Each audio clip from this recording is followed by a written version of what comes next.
Vamos lá, educandos do nono ano. Continuando então a nossa análise sobre a Primeira República. No primeiro vídeo nós trabalhamos alguns aspectos que são importantes para que a gente possa entender o que nós faremos agora, que são a análise das charges. São duas charges selecionadas para a nossa atividade. Então a primeira charge é relacionada a uma questão política, né, do período, e ela é de Alfredo Stone. E aí ela é tão interessante, né, que ela apresenta 3 elementos, e esses elementos nos chama mais atenção o último elemento, conforme nós veremos. E aí na charge ela tem uma conversa, um diálogo entre esses dois personagens, e aí o primeiro personagem, ela pergunta, é o Zé Besta? E aí o político, né, esse segundo personagem responde, não, é o Zé Burro. Então, de partida a gente precisa de algumas informações básicas relacionadas a essa charge. Então vamos lá. Quem é o autor? Que é o Alfredo Stone, que já foi falado. Aqui embaixo, bem atrás da mulher, tem a assinatura dele, ele assinava como Stone. Essa charge vai circular, ou melhor, circulou na revista chamada Careta, em que buscava, era uma revista que circulava aos sábados no Rio de Janeiro, mas também circulava por todo o Brasil, e ela buscava trabalhar diferentes temas da sociedade, temas da semana, relacionados principalmente de uma forma cômica, que trouxesse, né, uma coisa engraçada para os seus leitores. Ela foi lançada dia 19 de fevereiro de 1927, é um contexto em que existiria uma eleição, então o autor ele lança charges já provocando determinada coisa, determinado pleito eleitoral que iria acontecer, e um tipo de fonte usado na história é uma charge então, e um tipo de imagem. Então vamos analisá-la nos seus pormenores. Primeiro nós temos aqui então a mulher, que ela é uma representação de algo que não é real, né? Ela representa algo que é abstrato, e ela é uma representação da República Brasileira, que é inspirada na República Francesa, conforme até fiz a explicação no vídeo anterior, né? Mas quais os elementos que me indicam que ela está ligada à República Brasileira? A gente tem aqui o gorro, que é muito parecido com a Marianne, né, da representação da República Francesa, e aqui também nós temos uma outra representação que é no seu vestido que está escrito, que é a soberania. Então, se ela representa a soberania, se ela representa o Brasil, o que ela traz então a ideia de quê? Da República Brasileira. O segundo elemento então é esse vaso, né? Aqui ele vai nos trazer a ideia de um vaso que ele serve como uma urna eleitoral, onde os votos serão colocados. Conforme o vídeo anterior também, nós vimos que era muito comum a urna eleitoral ser uma caixa de madeira fechada com cadeado, o que não impedia que houvesse o roubo, a falsificação das cédulas nas fraudes eleitorais. Aqui nós temos então o homem, que representa, conforme está escrito aqui, né, nas suas costas, o político. E aí é bom a gente lembrar que por trás desse político existe também a figura do coronel, conforme eu irei apresentar daqui a pouco também. Então, né, esse político tem a ideia de levar e trazer os eleitores para o processo eleitoral. Nós temos também a pessoa, então está aqui o eleitor, né, escrito no seu braço, sendo que esse eleitor tem o corpo humano, mas a cabeça de um animal, cabeça de um burro. Ou seja, na visão do Stone, esse eleitor era alguém que não pensava. Então ele não tinha direito de pensar, porque a sua escolha política era voltada a partir de uma escolha de uma outra pessoa. Então aqui ele quer desqualificar o eleitor, colocando ele com cabeça de burro. Então esse eleitor, né, ele é uma representação então de o eleitor de onde? De um determinado local, que aí a gente pode perceber no fundo, né, da charge, ou seja, um eleitor ligado ao campo. Então não é pessoa, por exemplo, que mora numa cidade, no espaço urbano, que teria mais liberdade, se a gente for um pouco mais além na visão de Stone. Então aqui ele desqualifica as pessoas do campo, né?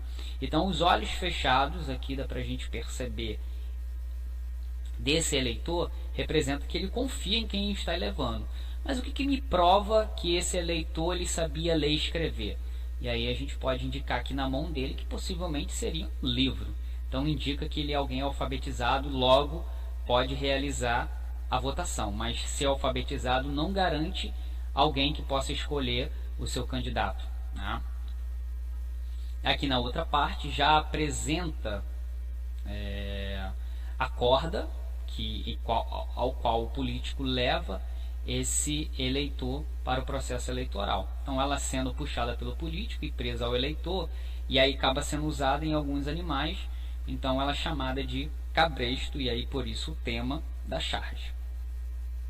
Por fim, né, nós temos aqui o local onde essa charge, onde está acontecendo a eleição na charge, e este local é um campo, né, uma fazenda, é a área rural.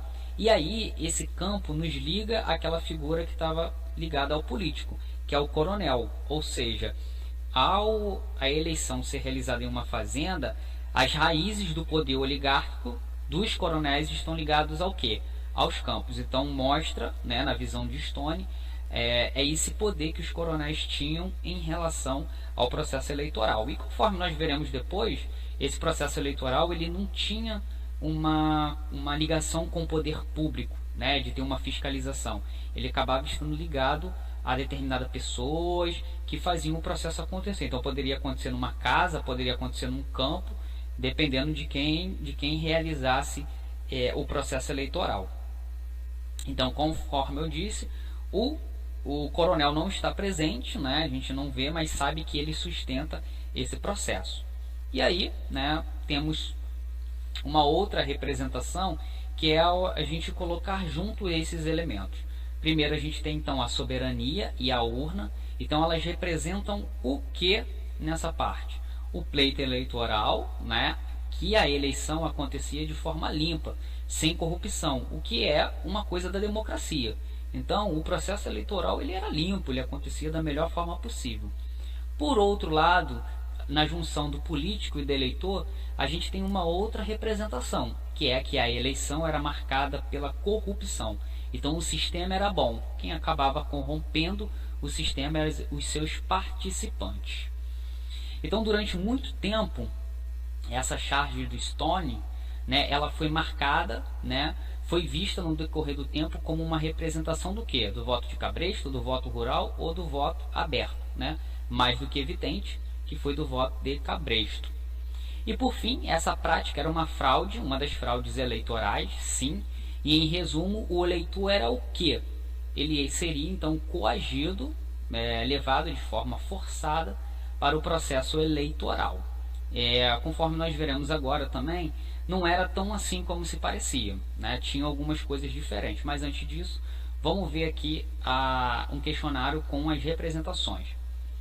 A mulher é uma representação da, conforme nós falamos, República Brasileira. O vaso representa o que? Mais do que evidente, que é a urna eleitoral. Terceiro, o homem é a representação de quem? Do político, né? Conforme eu falei, o coronel está ali também, mas ele não aparece nessa representação. Mas através das ideias que nós discutimos e conversamos, a gente percebe que o coronel também está ali presente. A pessoa com cabeça de burro representa o eleitor. A corda, né, o arreio puxada pelo político e presa ao eleitor, é chamada de quê? Cabresto. É o que dá nome, né, ao voto de cabresto. O local onde a cena acontece é uma área rural, que é chamado também de curral eleitoral. Então, onde acontece é em uma fazenda, né, um campo. E aí, só para relembrar, que para o Stone, né, na visão, o Stone também era um eleitor. Só que esse eleitor, ele não, eu acredito que ele não se coloca nessa qualificação de ter a cabeça de burro. Que para ele, o morador da cidade, do espaço urbano, ele saberia votar. 7. A soberania e a urna traziam a ideia de que o sistema brasileiro eleitoral, ou seja, era limpo, isto é, sem fraude, sem corrupção. E por fim, a participação do político e do eleitor, de maneira contraditória, tornava o sistema eleitoral corrupto, ou seja, em vez dos participantes aperfeiçoar o processo e mostrar que não existiria corrupção, na verdade são aqueles que corrompem o sistema. E aí, será que a charge é a verdade do que acontecia? Né? É lógico que não. Aqui a gente tem a visão de Stone sobre o processo. Os estudos históricos têm nos ajudado a repensar muitas coisas. Por que pouca participação da população então no pleito eleitoral? Primeiro, não era obrigatório, mas também 80% dos homens eram excluídos do processo eleitoral, sem contar as mulheres, que nós já conversamos, né, que elas não eram citadas então na Constituição, então não participavam. Então muitas pessoas não participavam. E esses coronéis, esses políticos precisavam que as pessoas participassem também do processo eleitoral, senão o processo eleitoral não teria sentido. De forma contraditória ou questionando a visão de Stone de que a população seria burra, não teria consciência, houve algumas revoltas no interior do Brasil, duas revoltas, principalmente a Guerra de Canudos e de Contestado, que foram muito importantes e que em algum outro momento nós iremos passar para ver, em que os pobres também questionavam o sistema, né? Sofreram violência muito grande do governo, mas eles questionaram a forma como se dava a exclusão dentro da Primeira República. Aqui nós temos então a eleição acabava sendo responsabilidade das pessoas e não do poder público, então sendo responsabilidade das pessoas havia uma grande facilidade de corrupção, mas conforme eu falei, não é só porque havia facilidade que a gente tem que achar que a corrupção acontecia sem ninguém tomar conta do processo, não era bem assim. Não havia certezas do pleito, ou seja, na hora da votação. Por isso, havia preocupação do eleitor, né, na verdade do político e do coronel, de levar o eleitor para votar, seja ele voluntário ou seja de forma forçada. Então, as fraudes existiam também pelas incertezas, ou seja, tentava-se modificar, tentava-se não permitir que o pleito fosse sem corrupção, para que se garantisse também a eleição, já que os coronéis não tinham certeza de comprando o voto ou tendo certeza de quem iria votar, se ele teria a vitória nas eleições. Nas eleições existiam os que sofriam com a violência, os que iam voluntariamente, mas também aqueles que conseguiam barganhar coisas em troca do voto, sem necessariamente estar preso aos interesses de algum coronel. Então, existiam pessoas que conseguiam burlar esse processo de corrupção e tentavam buscar os seus interesses. Então, se o coronel de repente pagava para uma pessoa uma cesta básica para a pessoa votar, existiam aqueles que falavam assim: não, eu voto, mas eu não quero uma cesta básica, eu quero que você me sustente durante, sei lá, um determinado período bem grande. E o coronel, dependente daquele voto, acabava permitindo-se e fazendo o acordo, e aí a pessoa acabava burlando essas fraudes eleitorais, que só parece que beneficiava os coronéis, e não a todas as pessoas. Então, esses são alguns aspectos do período e que nos ajudaram a pensar sobre a política. Lógico que há muitas outras coisas, mas não dá para a gente trabalhar tudo. Vamos para a próxima charge, então. Essa segunda charge é de Leônidas, então, e ela quer trabalhar, a gente vai trabalhar a partir dela no caso, a revolta da vacina que aconteceu na cidade do Rio de Janeiro. No entanto, é preciso apontar que ela não é uma ação posterior, que foi desenhada após a revolta da vacina, e sim anterior à revolta da vacina em cerca de 10 dias. Então, os elementos principais a gente consegue observar do lado esquerdo um exército formado por funcionários do governo, tendo à sua frente Oswaldo Cruz.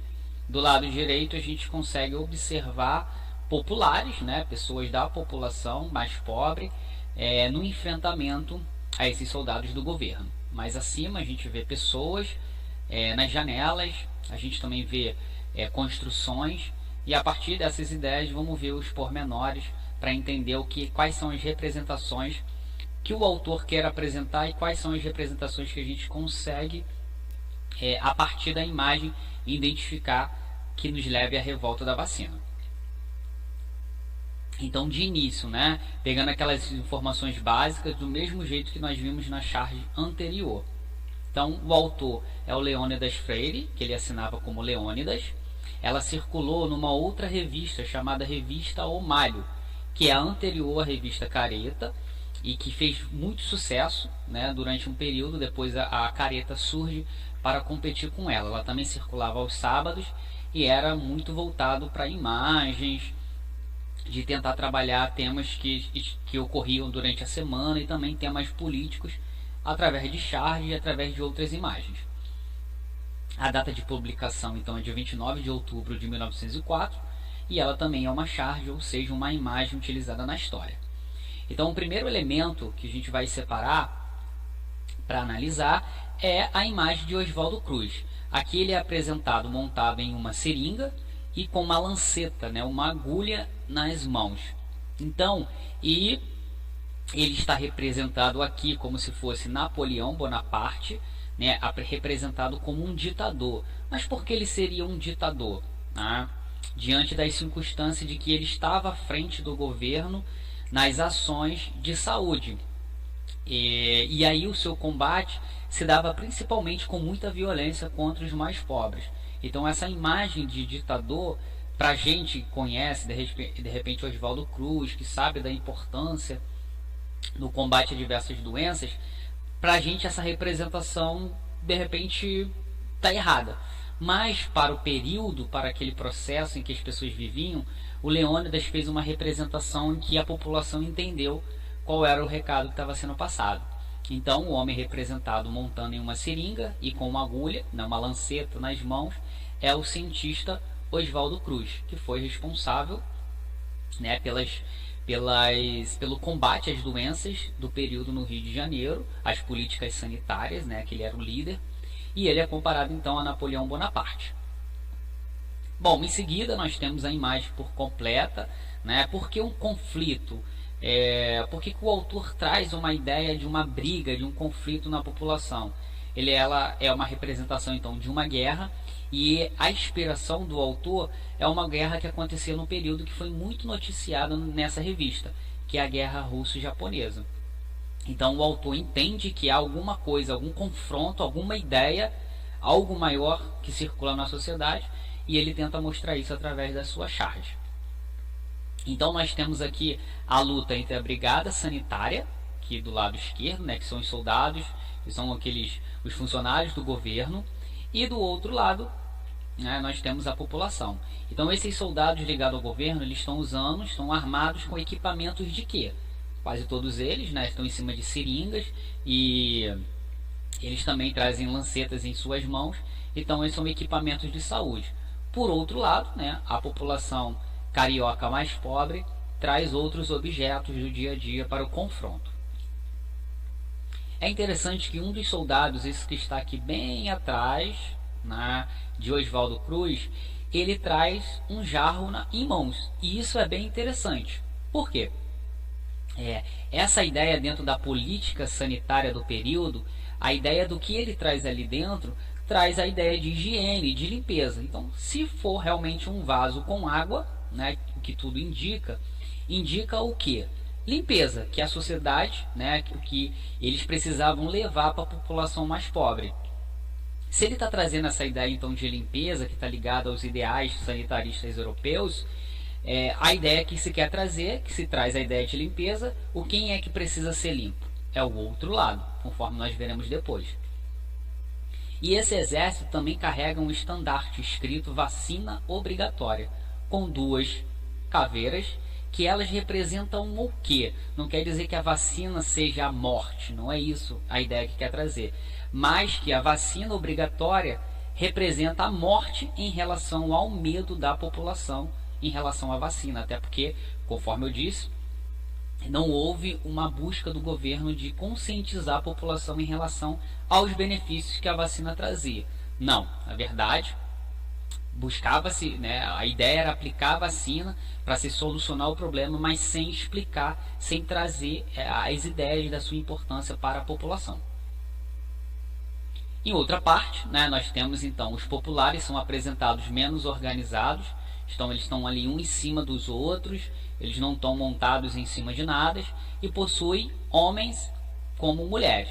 Mas bem à frente é bem interessante mostrar que são as mulheres que trazem essa liderança.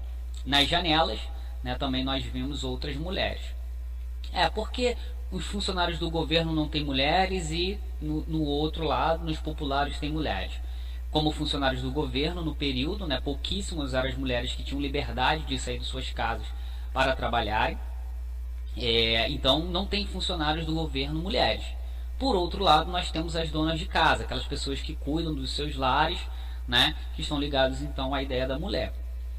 Logo depois nós temos outra parte, né, que são os instrumentos do dia a dia, como vassoura, garfo, panela, cadeira e outros objetos que são usados pela população como armas no enfrentamento ao grupo do governo. Agora, o mais interessante é que a gente consegue ver panelas, né, e penicos que são jogados de cima, né, das casas, de cima desses cortiços, que é essa ideia que quer trazer, jogado em cima dos soldados que estão do governo. Então, que ideia é essa que traz?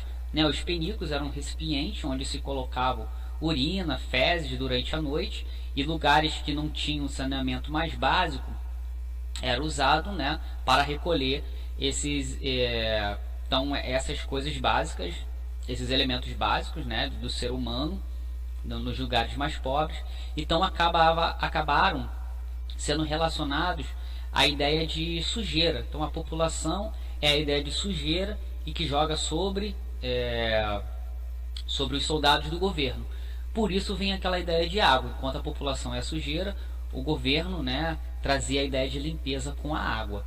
Porém, além dessa ideia de sujeira que estava ligada ao governo, é importante a gente apontar que, na verdade, o que faltava para aquelas pessoas era o saneamento básico, relacionado a quê? Que não havia, né, o que de mais básico, um banheiro para a população mais pobre que elas pudessem usar. Conforme eu disse no vídeo anterior, os cortiços eram muito divididos em quartos e havia às vezes um banheiro para toda a população, né, daquele cortiço poder fazer o uso. Nós temos aqui também, né, as construções. Então essas construções seriam a representação do quê? Dos cortiços que no Rio de Janeiro acabaram sendo demolidos e eram habitações, né, para as populações, para os populares, para a população mais pobre do Rio de Janeiro, que aí envolvia tanto pessoas brancas como pessoas negras. Na frente, então, ganham destaque duas mulheres negras, né, e por que elas estão na frente liderando esse exército, né, popular? Elas, na verdade, representam a maioria da população carioca. A maioria da população do Rio de Janeiro era formada por pessoas negras, né, e muitos deles descendentes diretos de ex-escravizados. Porém, é preciso ressaltar também que o autor mostra um estereótipo, né, tem uma ideia de preconceito aí na sua pintura, no seu desenho, que é essa ideia de mostrar os lábios, né, das mulheres, um lábio vermelho, então sobressaindo aos lábios de outras pessoas, por exemplo. Então ele queria marcar um estereótipo, né, uma ideia criada de mostrar que essa população era realmente uma população negra e que estava ali lutando, né, pelos seus direitos, mas o seu traço estava marcado. Bom, por fim, o que a Charge procura mostrar, né, a questão não é a questão da vacina ao fundo, mas é a tensão que havia entre o governo e os populares em relação à vacina obrigatória.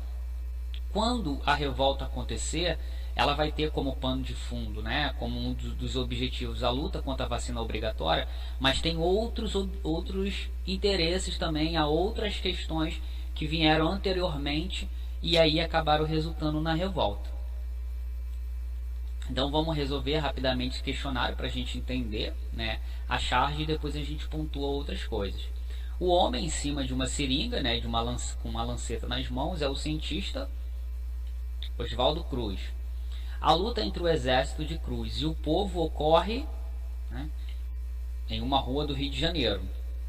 A provável água na jarra de um soldado representa, isso é muito importante, né? Lembrar e guardar, que traz a ideia de higiene, ideia de limpeza, né? Ligados às ideias sanitaristas do período. 4.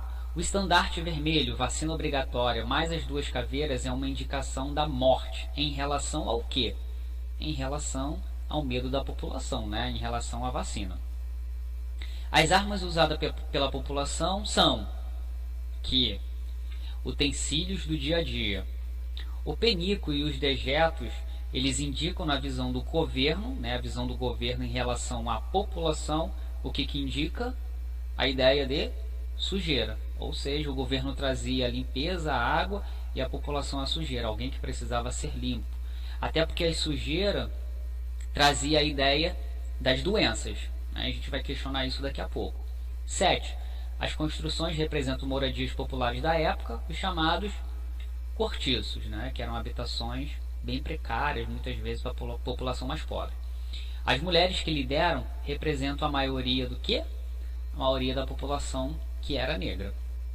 E por fim, a charge representa, né, a tensão existente entre o governo e a população mais pobre. Então, o que é importante pontuar além dessas outras coisas?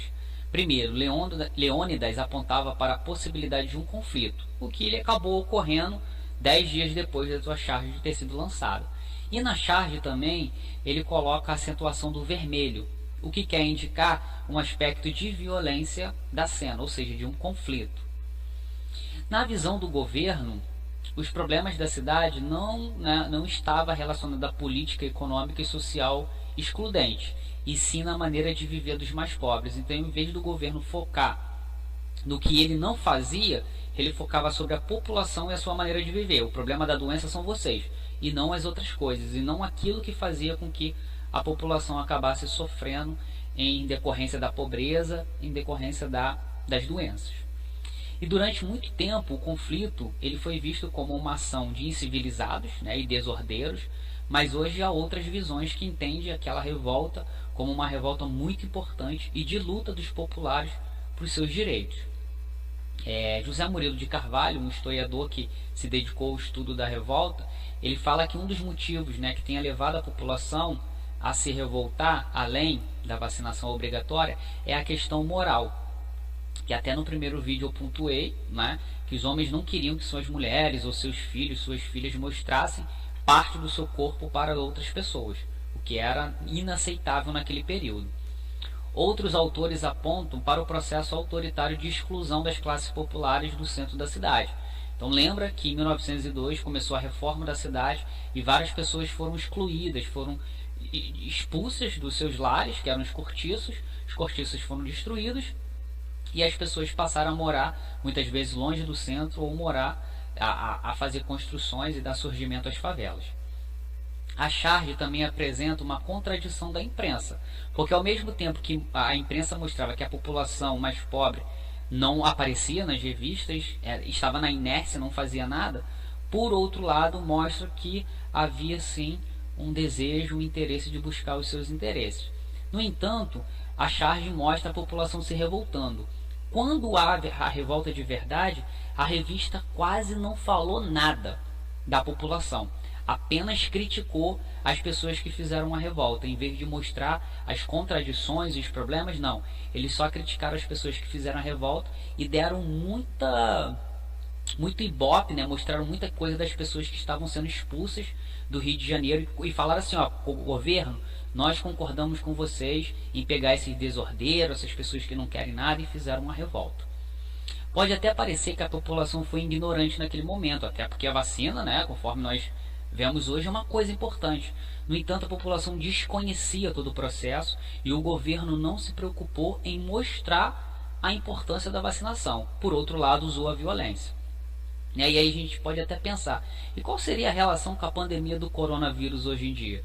Né? Mesmo no século XXI, diante de todo o processo, o quanto a ciência é importante para a gente, tem pessoas que ainda, né, vão contra a vacinação, acabam acreditando em fake news, não vendo a importância da vacinação hoje para que a população não sofra ainda mais com a questão do coronavírus. No passado, a população fez uma revolta porque ela não entendia né, aquele processo. Hoje não. E se a gente até for olhar outros países, no Paraguai, por exemplo, a população está indo para a rua fazer revolta porque o governo não fez a sua parte em buscar a vacinação da população. O que parece muito contraditório com o que aconteceu no Rio de Janeiro. Só que aquelas pessoas não tinham conhecimento. Após a vacinação, após a revolta, a vacinação foi suspensa.